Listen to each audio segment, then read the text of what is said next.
Here we are for another round of the 70s versus the 90s, and it's a kung fu smackdown when I put Lo Wei's Fists of Fury against Gordon Chan's Fist of Legend.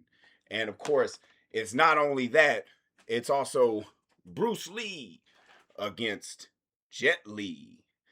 And of course, like, this one is more or less like they're not really the same movie, but they're kind of in the same vein. So this isn't necessarily an original versus remake, but there's not really like much plot to like just dive into. So mainly we're just gonna pick apart which one's the better movie, who's the better like badass action star, and all around it's gonna piss you off. And as usual, I don't give a fuck. Feel free to eviscerate me in the comments. Like I said, this is just one asshole's opinion on a very long, self indulgent journey to see which decade was better for movies, the 70s or the 90s. Now, of course, Bruce Lee, probably the most iconic martial arts star, actor, just whatever you want, a martial artist in general, is a straight up legend, and not he definitely had a screen presence. And in Fists of Fury, this one's kind of a slow burn. And I will say this: for as much of a slow burn as it is, the payoff is fucking phenomenal because like his character, he comes to the area with his uncle to be with his like cousins and all this stuff to work on a fucking ice factory and shit. And but he can't, like, he's like this badass fighter, but he swore to his master that he would never fight again. So he has to see all this fucked up shit go down, and like he can whoop some ass, but he can't whoop any ass because he made a promise, and man of his word, you gotta keep that shit. But as shit progresses, it comes to light like they're putting fucking heroin in the damn fucking ice blocks and shit, and like his cousin goes missing, and then like the fucking manager of the damn ice plant fucking gets him drunk and shit, and he ends up like banging this whore, and then like um the chick, the Chow Wei, which kind of Chow Mei, I think it's Chow Mei, but the whole time they say it in the dubbed English, it sounds like Chow Mein. So it's like, mind you, I watched both of these movies dubbed. Now, normally I don't like watching movies dubbed, but I do make an exception for like kung fu movies, like Jalos, or any in the Hong Kong action films and shit. I make exception for those because it's more or less, it kind of adds to the chop socky nature of it and stuff. But there's not a lot of fights in the beginning of this movie, but once that motherfucker lets loose, he fucking lets loose. Like he's fucking taking on a whole room, like 20 guys at the same time, and fucking kicking ass like nobody's business. And then needless to say, this motherfucker was like smooth on his feet, and there's a lot of comedy in this one too, because it's more like, definitely a lot of camp with the cousins and the friends and shit like that, and then even with some of the fight sequences, like, because he gets cut and then he like licks the blood, that was kind of an iconic thing. A lot of people imitated that shit throughout movies and stuff. And then, but like those ending fight sequences are some of the best shit. I think the only thing that may have topped that is a lot of the shit that he did in Enter the Dragon, But then like he kills like the fucking the manager dude throws that fucking bird cage in the fucking tree, and then he busts the fucking thing, and then like that whole fucking sequence is nuts too, because like it's just fucking just at that point he just don't give a fuck, because they killed his family and all this shit, and like, but then he ends up arrested, and they take him away to jail after he killed all these motherfuckers, because for all we know, he's gonna get blamed for like the death of his family and friends too. But then we look at Fists of Legend, which is a little bit different, kind of the same thing, same style of story, Only this one's got a lot more layers to it and shit. It ain't got shit to do with drugs. It's got more to do with intolerance, racism, and shit. It takes place when the Japanese are trying to like occupy China and shit. And Jet Li is in Japan going to school, and he's even got a little Japanese sweetheart, and and immediately this movie is far from a slow burn. I mean, this motherfucker starts out like a bullet and it never lets up till the very end of the film. And because like this whole group of Japanese motherfuckers roll up in there and they find out this Chinese dude's in class and stuff. They're ready to whoop ass, and then he whoops all their asses and stuff. And like but then he finds out that his master was killed in a fight. He's like, there's no way that happened. So he goes back to Shanghai to figure out what the fuck is going on. And it's a good thing he did, because like nobody else would have fucking known what the fuck happened to this dude.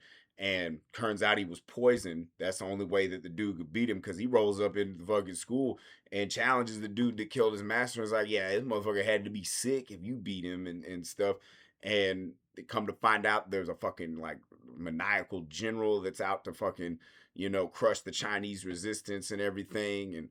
And so like it's just all about, and even like he gets shit from his own like fucking school, like because they ain't like it. He's banging the Japanese broad, and then fucking like, and then the other dude that's the master of the school, like they have to duke it out, because you want to, because of course Jet Li's a bad motherfucker, man. And like I know motherfuckers are gonna like get mad about this shit. Like I said, I don't give a fuck, but Jet Li might be better than Bruce Lee.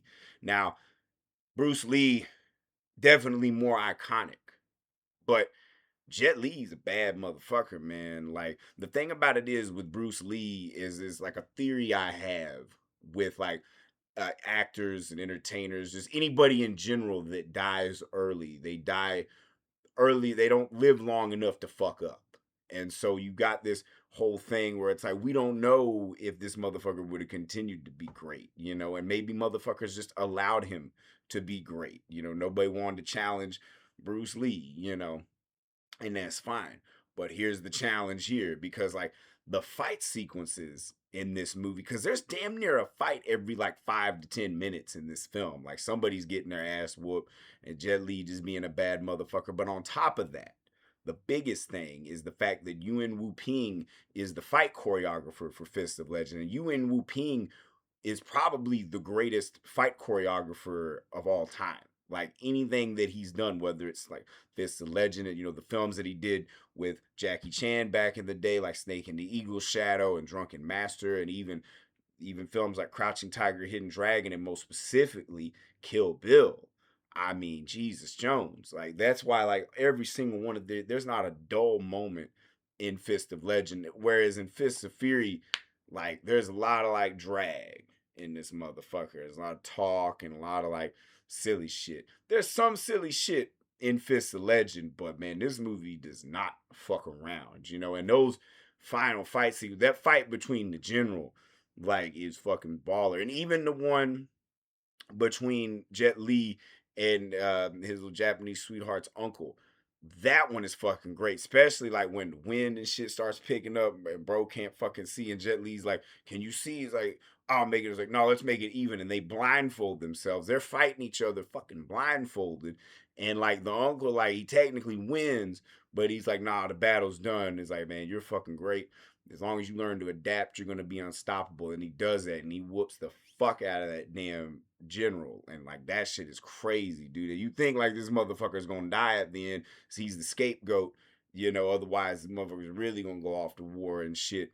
But then he gets away with it. They make it look like he died, and he just fucking smooth as a smooth pimp, just fucking rolls out of there. And he's like, if I can't be in my own country, then I'm gonna fucking at least be with the woman I love. And that's fucking baller. Now, one can look at it like, okay, maybe Fist of Fury has a better ending because, bro gets arrested and shit. Nah, that's bullshit, because he didn't do nothing wrong. Them motherfuckers were drug dealers and he killed all these motherfuckers. Them motherfuckers deserve to die and shit. And it's like with Fist of Legend, you get more justice in it. There's a lot more catharsis. It's a lot more satisfying, gratifying. I don't know how many more adjectives I can come up with, but the biggest one is it's way more badass. So I got to give this one to Fist of Legend. And for anybody keeping score, that is 100 to 84. 70s are only up by 16. I mean, here's the thing. Fist of Legend, like I said, way more badass than Fist of Fury. If we're going like on a fight meter, Fist of Legend beats it by fucking 10 miles. The amount of fucking action, like just the fucking fast paced nature of it, too. Like it is so in your face and doesn't fuck around. Now, granted, Fist of Fury, though, does, like I said, for as slow burn as it is, the payoff is good. Just that ending is bullshit where they take him off in fucking handcuffs and shit. Lame. But definitely that upward trajectory that Bruce Lee would have, albeit very brief, going from being the fucking trainer of the Hollywood stars to fucking probably the most iconic martial arts actor ever. And so, but like I said, though, Jet Li may be more badass than he is. Like, Jet Li is like, that motherfucker almost defies all logic. He doesn't have the fucking like comedic air that Jackie Chan does.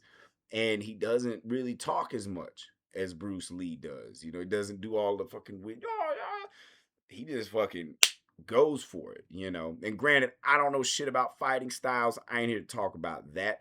I'm just here to talk about what's better and what's more badass. And like I said, Fist of Legend, it's just fucking way more entertaining too. Like and it's got layers too, got a lot of history in it, and so it's like weird kind of thing. And especially like the one thing that got me with Fists of Fury is I'm not entirely sure what time period it takes place in, but like you don't see a single car in the fucking movie until that final fight sequence on the fucking manager's compound, and they're just fucking, you can see behind the trees just fucking cars whizzing by. You know what I mean? What it is, you can only film so many fucking places, but at least Fist of Legend knows what it is, and it takes no fucking prisoners. So 100 to 84, 70's only up by 16. My money's still on the 70s, but I mean, shit.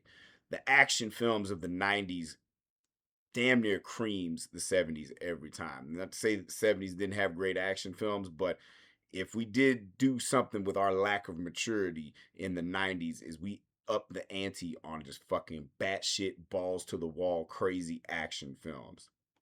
And if I've said anything wrong, anything you disagree with, feel free to eviscerate me in the comments. I mean, this is just one asshole's opinion on a very long, self-indulgent journey to see which decade was better for movies, the 70s or the 90s.